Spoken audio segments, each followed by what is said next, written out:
so I think I'm going to have to introduce you to Ralph.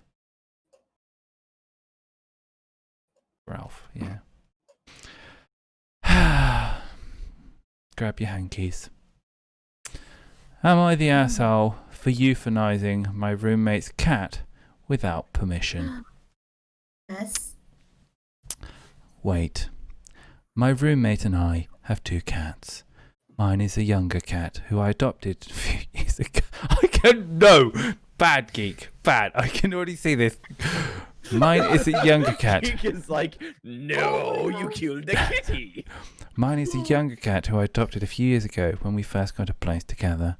Charlie bought his childhood cat Ralph when he moved in. If I had to guess, I think Ralph would be around 16 or 17. Charlie had to rush home out of state for a family emergency, leaving me in charge of both cats for a week.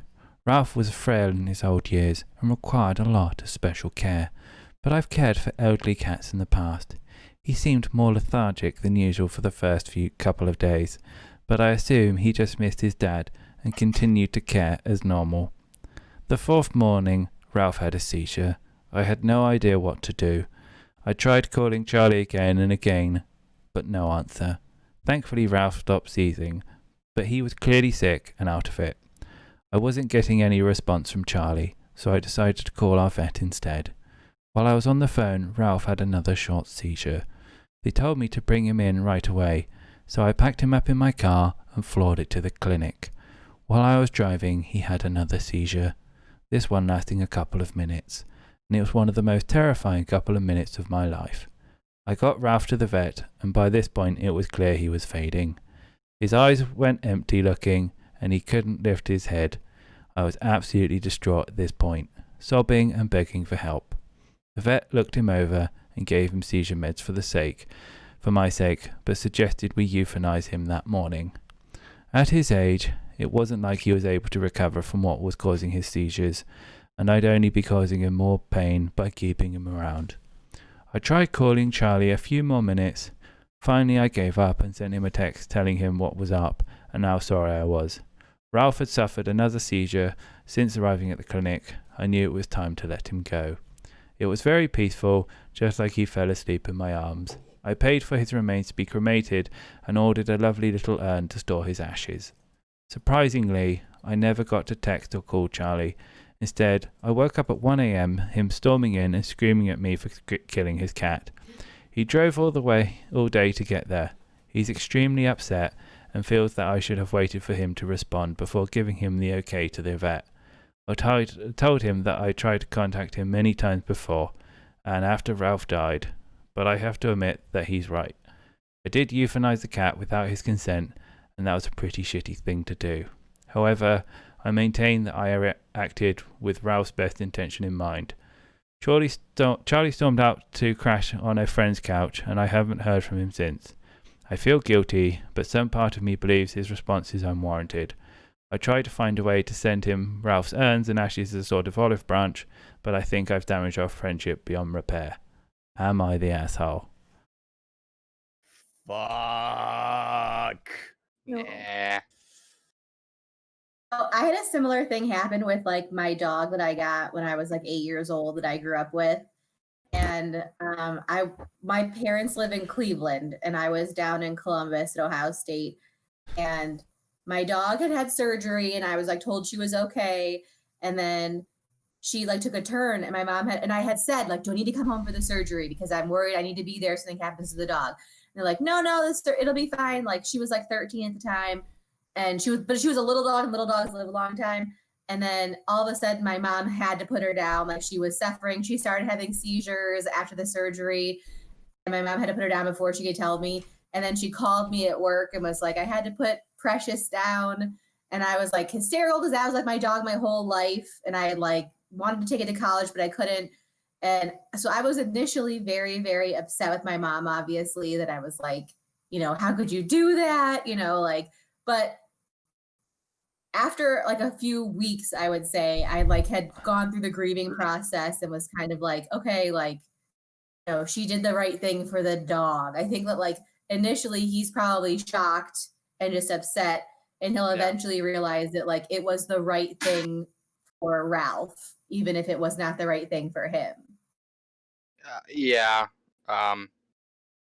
So the first dog I ever got on my own, after I moved out of the house, that I picked. My wife picked the other dog, and he's still right here, little shit chihuahua. No, I love him.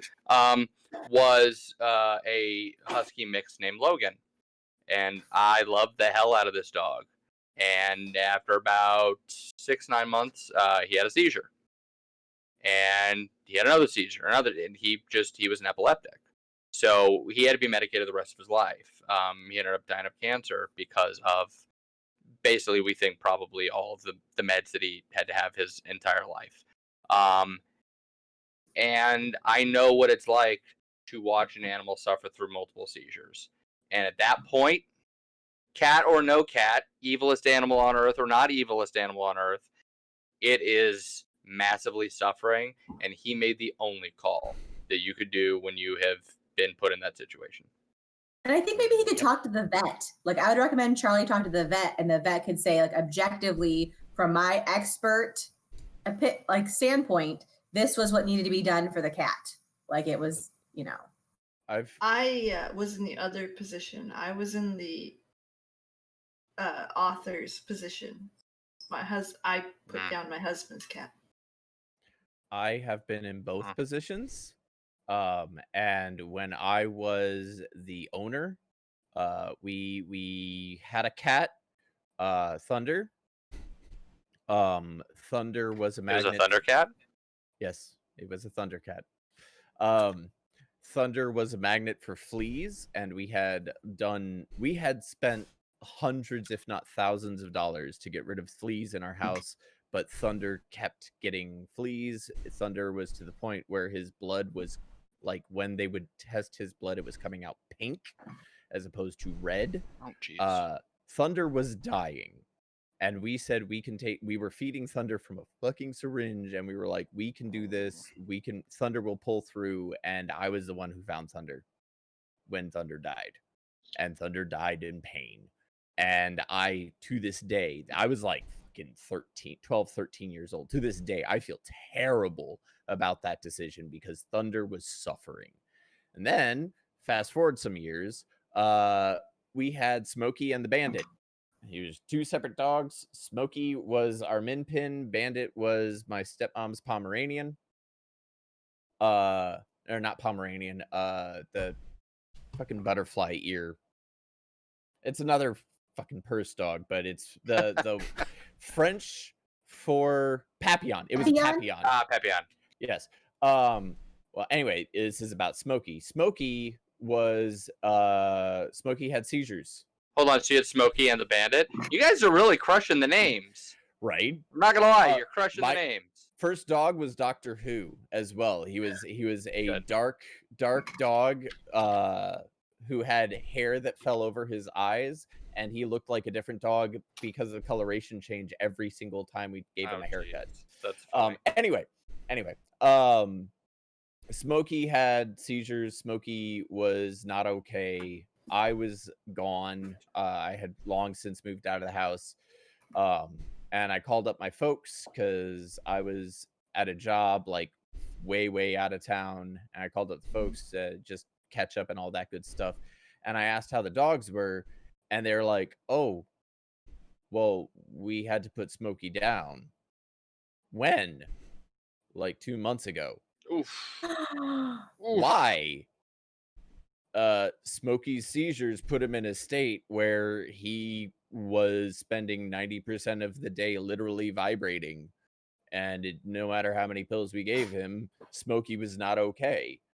And it was the recommendation of the doctor that we just let Smokey go. And Smokey had lived a good life. And they put Smokey down. I found out 2 months later. I didn't talk to my parents again for another month. I went through my grief cycle, and I talked to them, and I was like, that was the right decision. And it was mostly because I thought about Thunder and was like, this was the mistake we made before. The better option. It's the painful option, but it's the right option. So no, like they'll get over it. they'll get over it when they realize that the suffering of the animal is not worth their like, but I tried, because that but I tried hurts so much for so long. Yeah. It's selfish. Yeah. You're keeping something alive to bring you joy when its joy is not there. Okay. All right. Well, thank you, everyone. I think we've touched enough feelings on this one. And I'm actually So glad we're ending this week on a high note there, Tom. Oh, wait. You know me. I've always got a good. I've always got. I a don't good... hear about Pokemon. He'll pull it out of his back pocket, and we'll all laugh.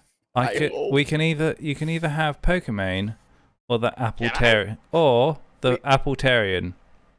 Do we still need to vote Yeah, on this? you one? do. I do. I'm tired of Pokemon. So raise the hands for the asshole, please. Not the asshole. Definitely. And I apologize for the feeling on. Okay, so you